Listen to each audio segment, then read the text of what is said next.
4,380 days after leaving the Santiago Bernabeu, José Mourinho returned to the La Liga touchline, and it took just 90 minutes to prove that the special one's pragmatic win-at-all-cost DNA hasn't changed one bit.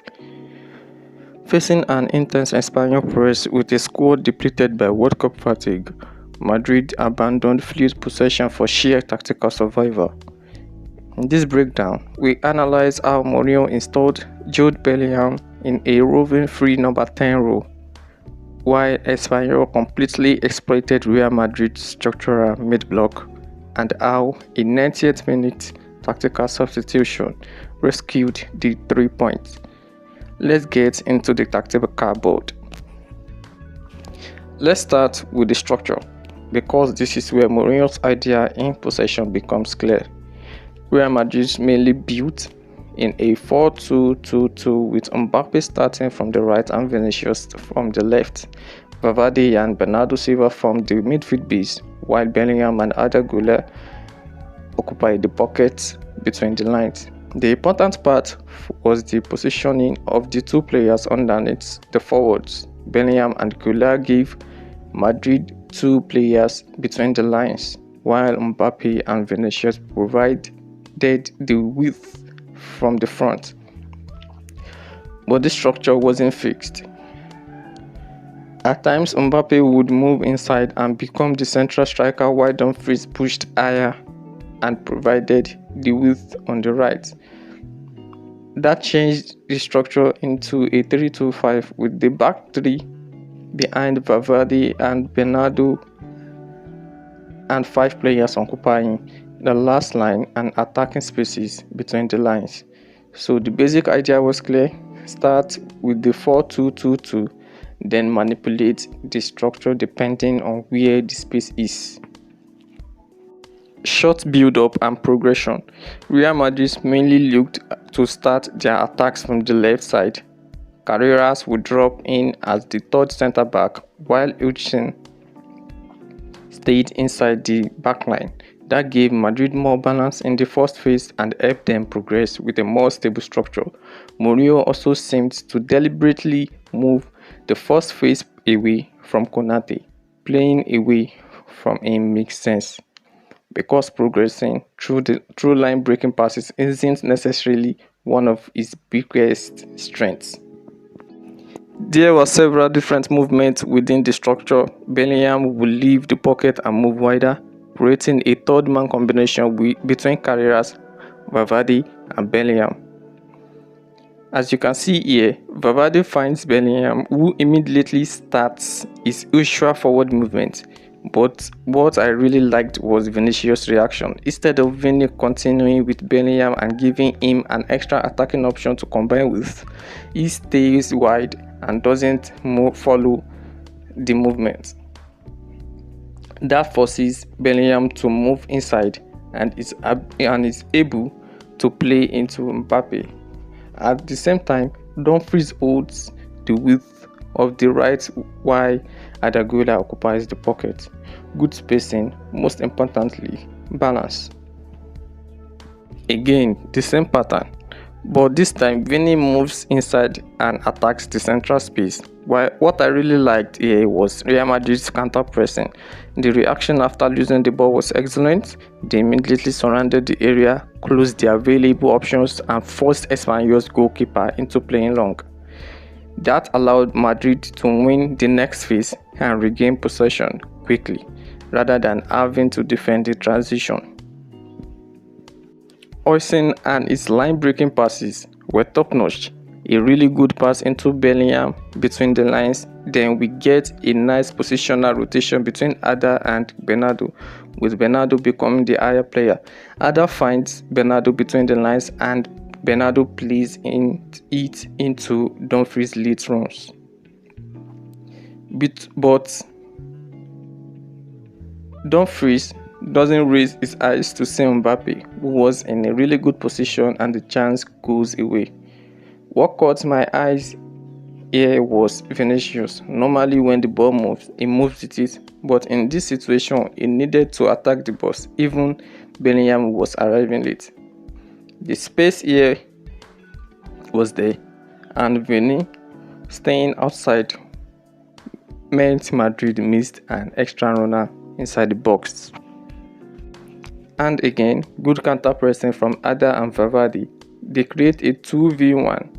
Arda manages to win the ball and plays it back to Valverde. Madrid immediately regain possession and reset the attack from the start.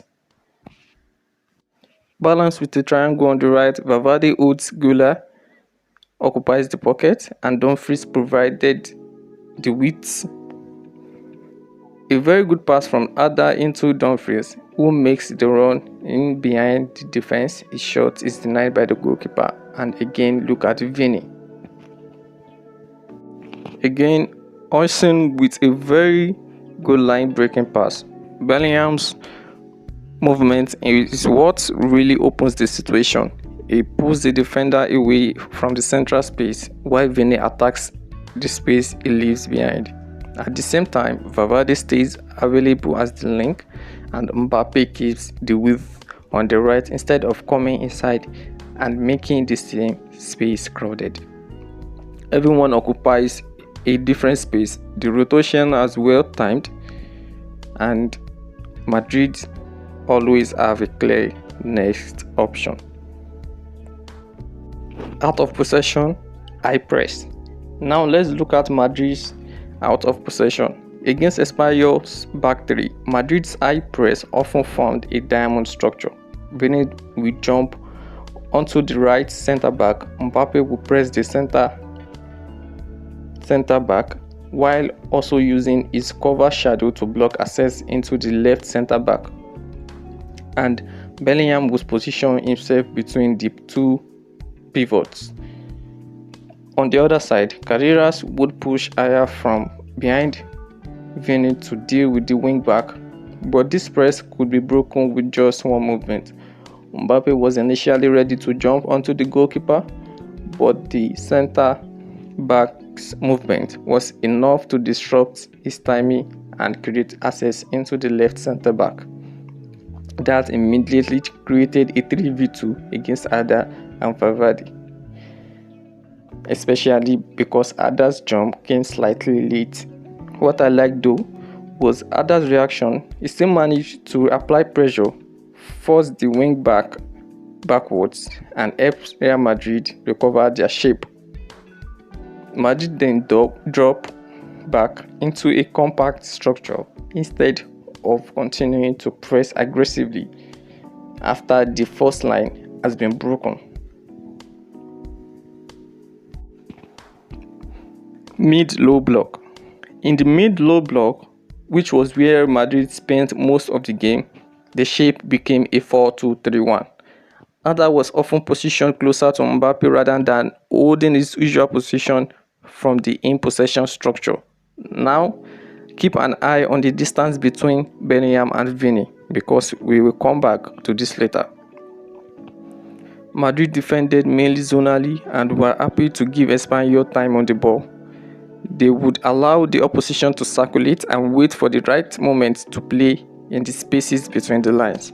Here, Espanyol play a pass between the lines towards the player positioned around Valverde, while the pivot makes a movement behind Bellingham. Bellingham's reaction was excellent. He immediately adjusted his position, attacked the passing lane, and managed to step in and win the ball. And immediately you can see how compact Real Madrid were around the ball, with almost everyone already positioned to attack the next phase. Vini and Mbappe stayed high. Arda was ready to run in behind after playing the pass into Bellingham, while Carreras was already prepared to attack the space behind the defensive line. A very good combination between Bellingham, Vini and Arda eventually releases Carreras into that space. The idea was excellent, but the final execution wasn't there. His cross was too powerful and Dumfries had already gone beyond Mbappe, even though Mbappe had a lot of space behind him. The structure was ready for transition. The final pass just needed to be better. While Oysén was off the pitch receiving treatment, a lot of things started changing in Real Madrid's present structure. There was a lot of confusion. While Oysén was out, Carreras dropped back into the center as CB. Bernardo moved back to the left back and Vini dropped into the last line, meaning Madrid were effective defending with a back five. The bigger problem was that what happened around them. Bernardo was beaten far too easily and Bellingham had a similar problem. These are the kind of situations where you can talk about structural issues, rotations, and pressing responsibilities. But the basics still have to be done properly. You can have a complicated defensive structure, but if players are getting beaten that easily, everything else becomes much harder. Madrid were almost in a 4-2-4 shape, and look at the space between Bellingham and Vini. What is Vini thinking here? Bellingham immediately reacts to Vini. Naturally, the spaces starts opening up after that, and Espanyol can find each other much more easily. The ball eventually reaches the left side, and this is the key moment. Dumfries consistently gives to Espanyol players time on the wing to receive, lift his head, and make his decision before delivering the cross comfortably. But Oysén does really well to recover and with some difficulty manages to get a touch on the ball at the last moment and stop the situation from becoming more dangerous. Espanyol's goal from the beginning. Bellingham tried to react and stepped in to win the ball, but he couldn't get there. Now look at the spaces in Espanyol's midfield.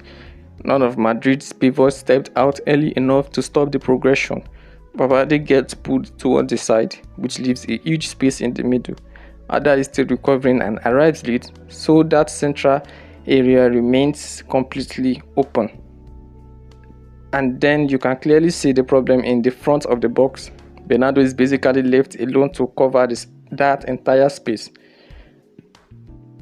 The structure is already stretched, and once that central space is exposed, Espanyol have a clear route to attack Madrid's backline. Konaté's movement here is really strange to me. I don't quite understand why he steps out like that, only to immediately drop back into his original position. But look at Madrid's overall defensive structure. There's almost no organization, and these players are all standing far too close to each other. The ball then goes towards the left side. Look at Carreras and Valverde. Espanyol player move from right to left with basically no resistance. Valverde should either be covering that space earlier, or Carreras needs to react and follow his man into it. It's a sequence of small mistakes from the beginning that eventually creates the situation for the goal. Second ball issues. Again, the same problem. The space in the middle is completely open. As the game went on, Madrid started to look split into two halves, and Bellingham's fatigue became really noticeable. It was clearly affecting his ability to cover the space and react quickly. Bernardo Silva also looked uncomfortable as the pivot in this situation. Asking him to defend such a huge central area isn't really playing into his strengths. The ball goes left towards the left, and once again Dumfries is given far too much space to receive, lift his head and deliver the cross. Look at the distance between Konaté and Oysén.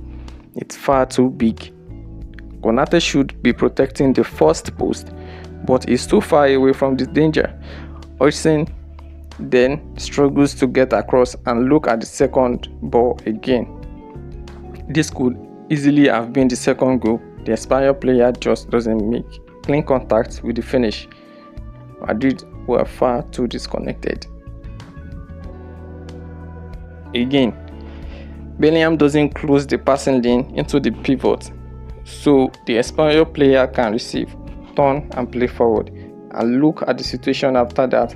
4 Madrid players are completely out of play. Carreras' reaction is really poor, while Valverde has to drop back and basically take Carreras' position as the left back. Bernardo then gets dragged towards the Espanyol player, while Bellingham is still unable to cross the passing lane. Too many players reacting late, and the spaces around the ball become far too easy for Espanyol to attack. A pass into the space behind Bellingham allows the Espanyol player to break through the middle.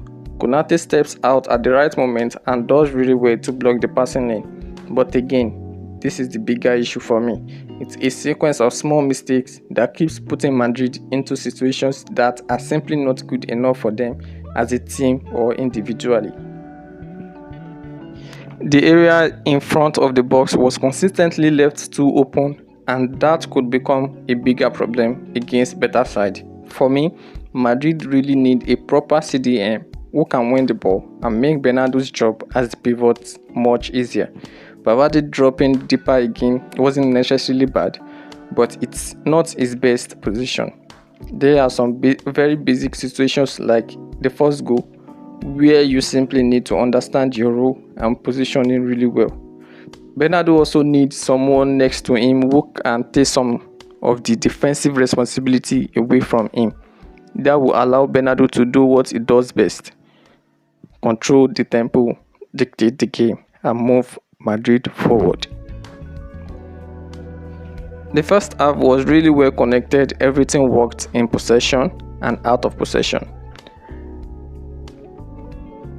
and the structure was clear with simple, effective movements.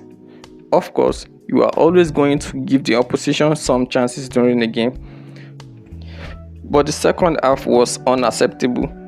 Madrid went back to the same individualistic approach in possession, while the structure around the ball disappeared.